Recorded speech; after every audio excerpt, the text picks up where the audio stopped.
José Vasconcelos, precursor de la educación en México. Sé bienvenido a tu canal Megaforo. Iniciamos. Buenos días, amigos. Hoy les voy a hablar de un prócer de la educación en México. Les hablo de José Vasconcelos, quien nació también, igual que tantos otros, como Benito Juárez y Porfirio Díaz, nació en Oaxaca el 27 de febrero, lógicamente en un año diferente, en 1882. Este mexicano, que también fue filósofo, fue el noveno rector de la Universidad Nacional Autónoma de México. En sus orígenes, en la ciudad de Oaxaca, desempeñó innumerables actividades en donde se destacó en el ámbito educativo de la docencia. Lógicamente, como todo buen político, inició sus pasos al lado, en este caso él eligió a Francisco I. Madero. En 1909, Vasconcelos se une a la campaña del presidente Madero porque él dominaba el inglés y representó entonces al club antireeleccionista ante Estados Unidos. Esto es, hubo un apoyo directo del gobierno de Estados Unidos hacia Francisco I. Madero para que pudiera evitar que continuara Porfirio Díaz en el poder. Quien intervino e inició la Revolución Mexicana fue Estados Unidos. Uno de sus emisarios fue José Vasconcelos, quien incluso fue reconocido por Francisco I. Madero por esa labor. Con esos fondos que provenían de Estados Unidos, se creó el club que convirtió el Partido Nacional Antireeleccionista y de esa manera se estableció la estrategia que seguiría Francisco I. Madero para hacerse con la presidencia de México. Una cuestión que resulta anecdótica y hasta un tanto cómica es que la frase que se atribuye a Francisco I. Madero de sufragio y efectivo no reelección fue pronunciada y establecida como parte de su estrategia y la campaña y sus conversaciones que sostuvo Vasconcelos con los norteamericanos, la de sufragio efectivo no reelección. No fue ni idea ni la inventó Francisco I. Madero. De hecho, quien la proclamó la primera vez fue cuando Porfirio Díaz estableció el Plan de la Noria en contra de Benito Juárez en 1871. Esto antes de todos los hechos que ocurrieron ya en 1910. Aún así sabemos que la historia no otorga el reconocimiento a quien debe en muchos casos y desconoce a otros que no son pocos. En esta etapa de José Vasconcelos, cuando inicia la Revolución Mexicana, él sirvió inicialmente siempre a los diferentes bandos, pero como interlocutor ante Estados Unidos. Primero le sirvió a Francisco I. Madero como un interlocutor, como un espía, como un negociador ante Estados Unidos. Después se puso bajo las órdenes de Venustiano Carranza y desarrolló lo mismo. Con posterioridad se puso bajo las órdenes, ya cuando termina la Revolución Mexicana, ya entonces se pone bajo las órdenes de Eulalio Gutiérrez Ortiz. Aquí tenemos otro cambio de José Vasconcelos. En 1920, a raíz del plan de Agua Prieta, cuando Venustiano Carranza pierde y gana Álvaro Obregón, como buena veleta, como buen barco, ahora se pone a las órdenes del vencedor de Álvaro Obregón. Y posteriormente se pone a las órdenes del presidente mexicano Adolfo de la Huerta, quien le encarga el Departamento Universitario y de Bellas Artes, cargo que incluía, y lo hace por primera vez, el noveno rector de la Universidad Nacional Autónoma de México. ¿Cuándo inicia a hacer cambios en la educación en México? Bueno, cuando durante la presidencia de Álvaro Obregón, Vasconcelos es nombrado secretario de Instrucción Pública y de esa manera él inicia lo que es la reforma educativa de la República Mexicana. Es un proyecto de difusión cultural que se estableció a lo largo y ancho de la geografía mexicana. Este incluía programas de instrucción popular, el establecimiento de un sinnúmero de escuelas rurales, la edición de libros por parte del gobierno, por primera vez porque antes no se hacía de manera regular y completa, y también la promoción que incluía esta vez, en esta ocasión, la promoción del arte y de la cultura. El objetivo de esto, que lo que pretendía Vasconcelos, era integrar en México integrar a nuestro país de manera más amplia en las grandes transformaciones que él veía y que dieron fin y que se consiguieron posterior a la Primera Guerra Mundial. De esta manera, Vasconcelos se perfila como un personaje carismático y capaz de entusiasmar a sus colaboradores. Hizo de los maestros de las escuelas rurales un ejército de paz y de cada profesor, según su propia metáfora, de raíz católica, inspirada en el sacrificio de los misioneros del periodo colonial, un apóstol de la educación. Aquí vemos cómo un déspota tirano desde la rectoría de la universidad inicia una aparente labor humanitaria y termina con las consecuencias que contamos en la educación actualmente a el día de hoy. El desastre que tenemos hoy con el CENTE y la CENTE, que tenemos el costo por alumno más alto del mundo, ojo, el más alto del mundo.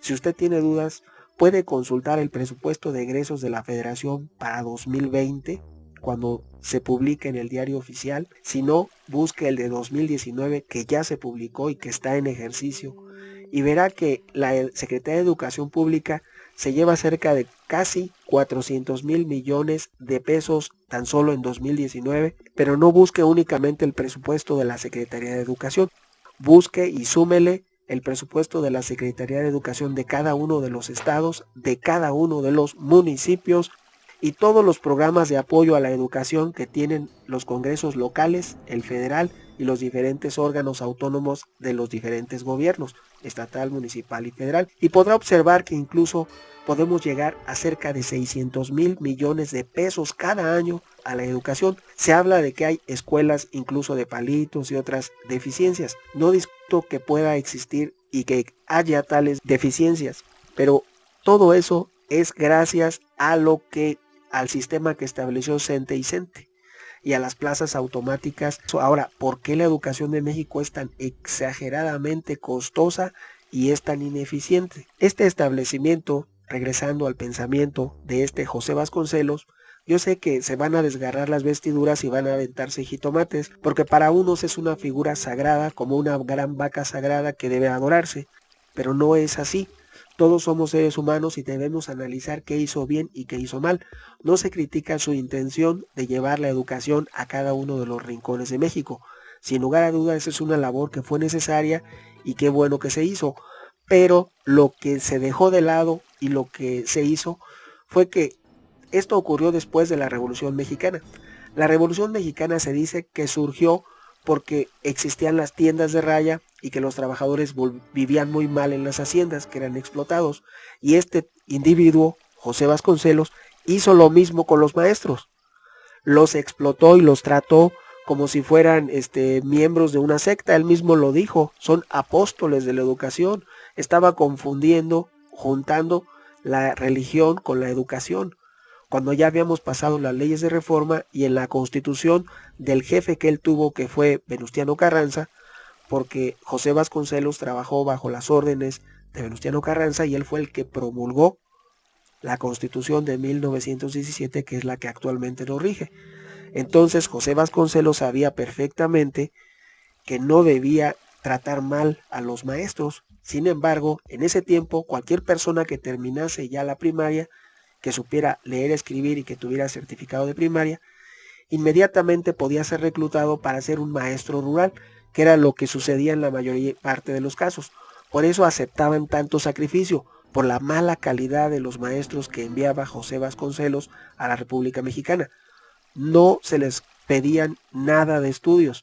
Con primaria terminada, se les impartía un simple curso en la Ciudad de México y se les enviaba a donde él necesitaba.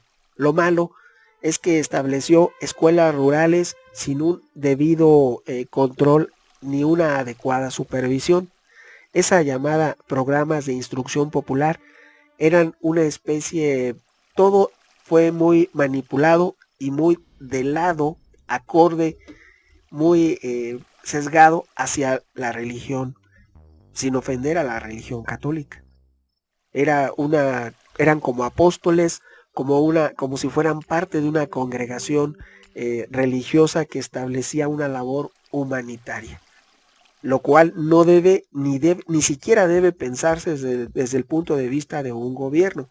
José Vasconcelos debería ser el primero en seguir lo que indica la Constitución, la separación de la Iglesia y el Estado, y que la educación era únicamente la educación pública, porque también hay privada, la educación pública era laica. Él no hizo su cruzada nacional educativa respetando la laicidad. Se apoyó en la Iglesia Católica. La mayoría de las escuelas estaban establecidas en las parroquias o en los lugares habilitados por los sacerdotes de los diferentes lugares donde estableció sus misiones, porque así le llamó él, misiones educativas. Todo lo que hoy en día nos suena comunista, socialista, cubano, venezolano, boliviano, nicaragüense, todo lo que hoy nos suena así, las misiones, los programas populares, todas esas cosas son lo mismo que diseñó José Vasconcelos. Esos nombres fueron tomados de ahí porque él lo hizo antes.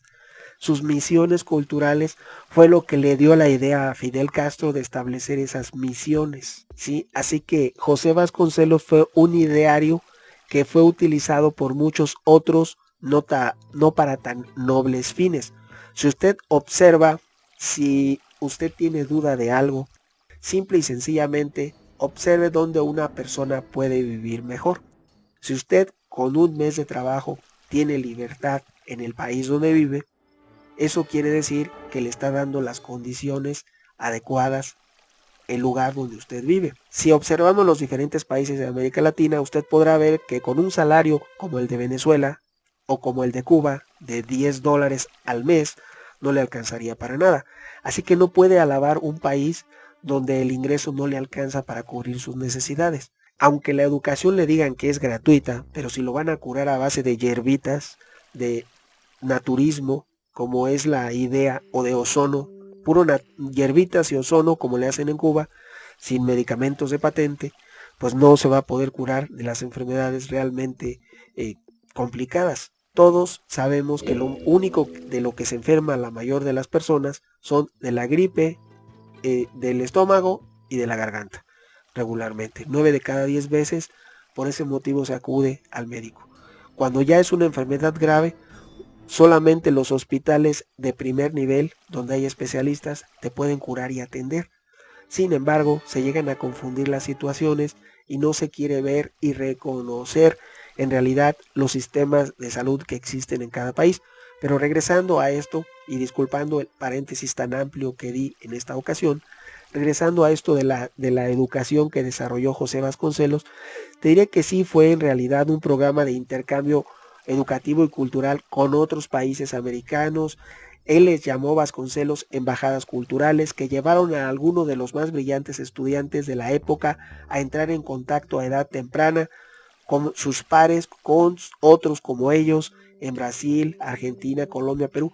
Pero eso en qué benefició a México, porque paralelamente enviaba a las áreas rurales a cualquier persona sin el presupuesto, sin el pago adecuado para sus funciones, y estaba gastando, dilapidando el dinero en esas embajadas y misiones, tirando el dinero de manera absurda.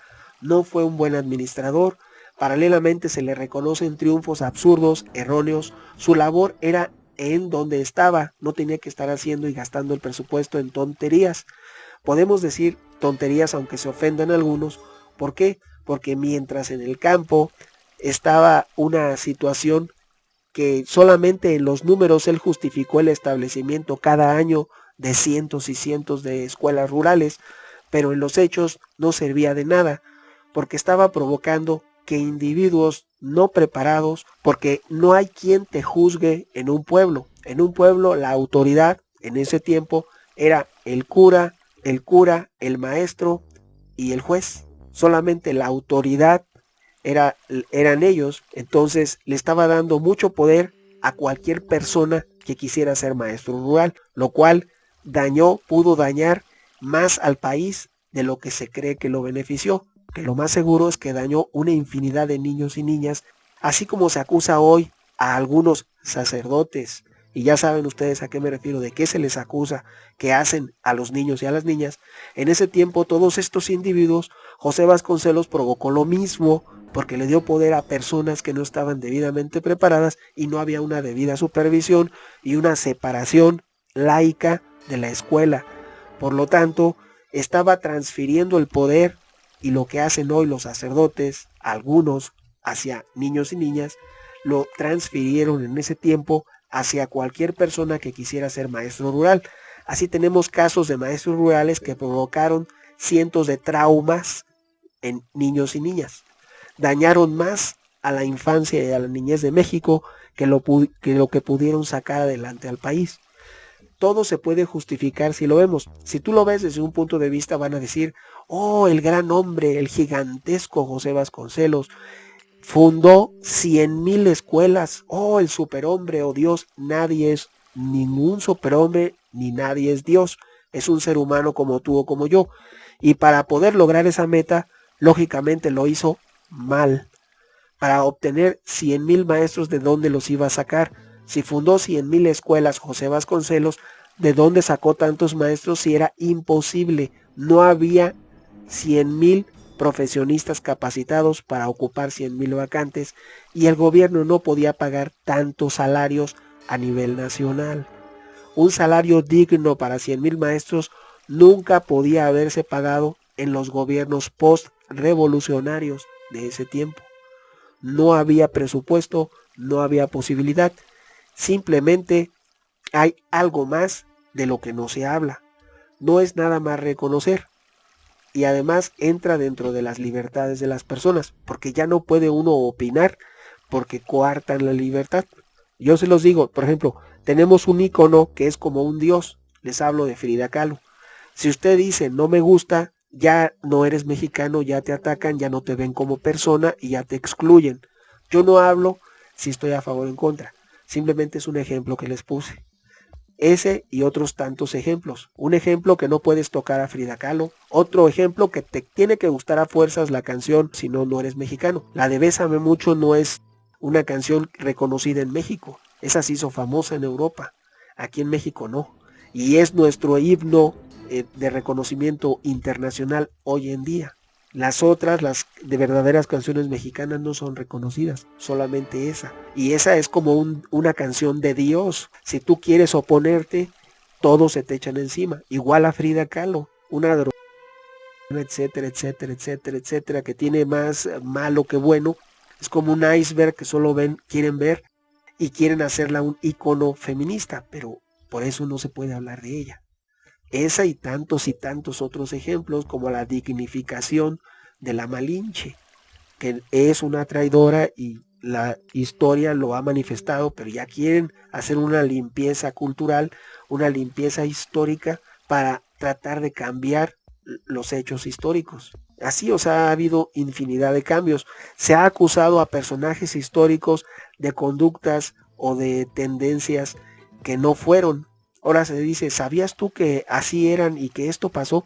No le consta a ningún historiador investigador que tal personaje famoso haya sido o no, pero ellos lo atribuyen porque sirve a sus intereses modernos y actuales. Aquí vamos a ver otra situación.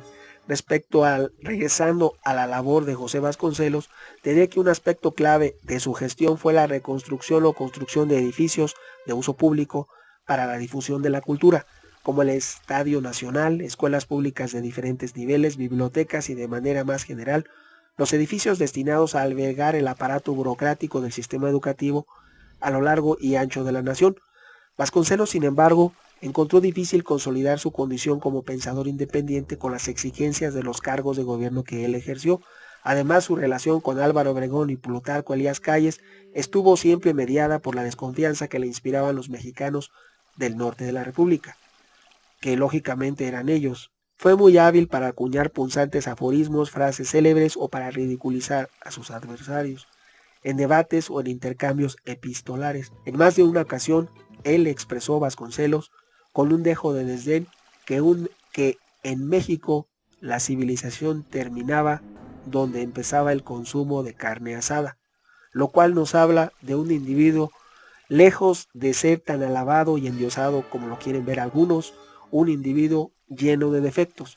Aquí les hablo y únicamente les constato que él Lo único en lo que se enfocó y gastó el presupuesto fue en sus absurdas misiones culturales de enviar estudiantes a otros países gastando dinero que no había. Además, ¿por qué tenía y consiguió estadios para realizar actividades deportivas?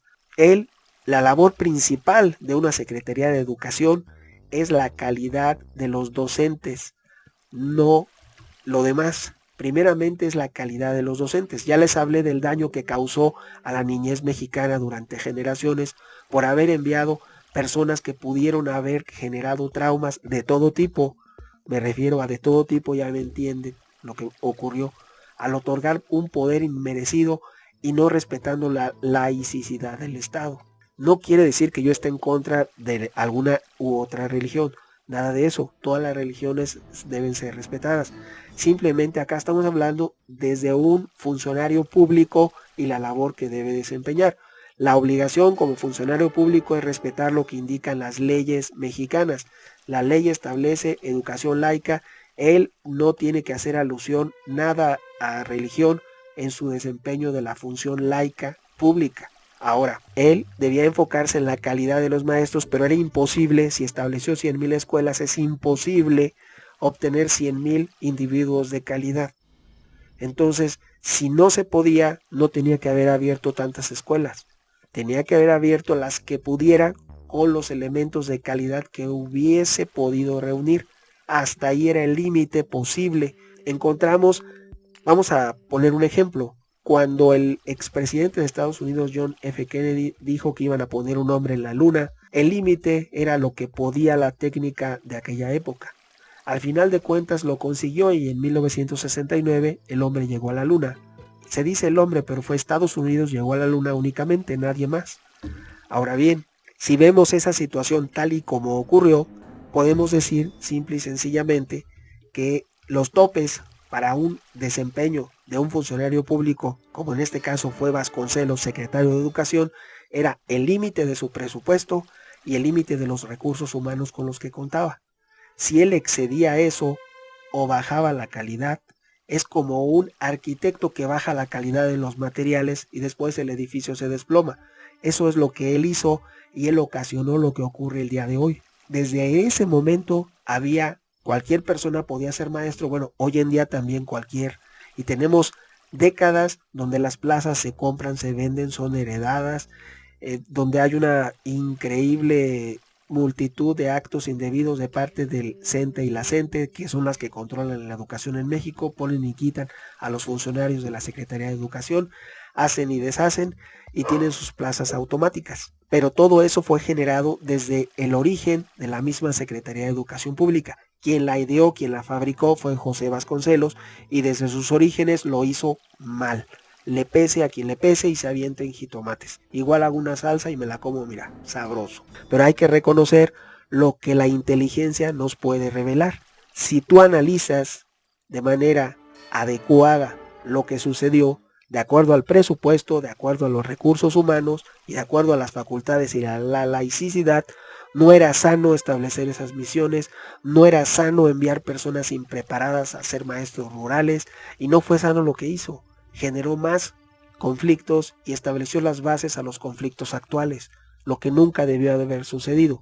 Debe desempeñarse con una ética, un decoro y una profesionalidad. Regresando a lo que más se le alaba, se dice que fue uno de los filósofos más destacados en México. Su filosofía se dice abarca campos como metafísica, estética, fue cercano a Schopenhauer y a Miguel de Unamuno, influenciado por numerosas corrientes como la de Henry Bergson, Pitágoras y Nietzsche. Aquí quiero aclarar porque luego lo ponen a uno en un bando o en otro. Eso de tratar de separar siempre a todos en verdes, blancos, rojos, azules, morados, siempre tratan de etiquetar a los demás.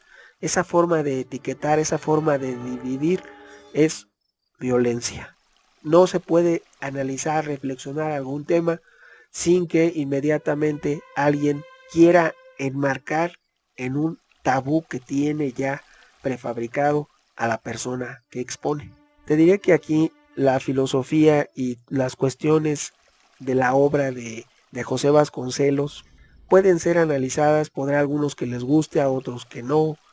Se dice que su filosofía está contenida en la obra Pitágoras, una teoría del ritmo. También uno de los principales logros es la literatura del genio divulgativo, con los estudios indostánicos, las historias del pensamiento, que se editó en 1937, la de estudios indostánicos en 1921, su manual de filosofía en 1945, su breve historia de México en 1937.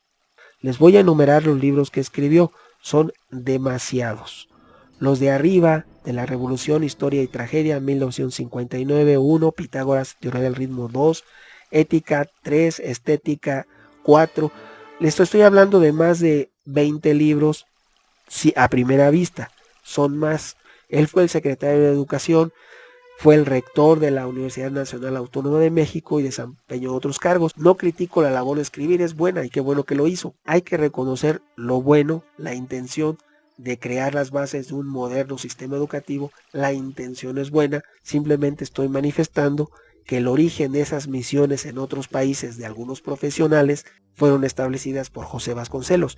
Él envió incluso maestros mexicanos al extranjero también. No nada más eran misiones de estudiantes, también hubo misiones de maestros que iban a alfabetizar a otros países. Ahora bien, aquí lo que yo estoy criticando es que los maestros que enviaba José Vasconcelos a alfabetizar a otros países eran los mejor preparados y con unos sueldos muy altos a unos costos muy altos. Sin embargo, en México enviaba al que quisiera a las zonas rurales y muy mal pagado, y luego a veces no llegaban a tiempo o nunca llegaban los pagos. Sin embargo, se le alaba mucho algo que en realidad tuvo muchas fallas. Opiniones habrá muchas. ¿Tú qué piensas? Tu amigo Megóforo. Hasta pronto.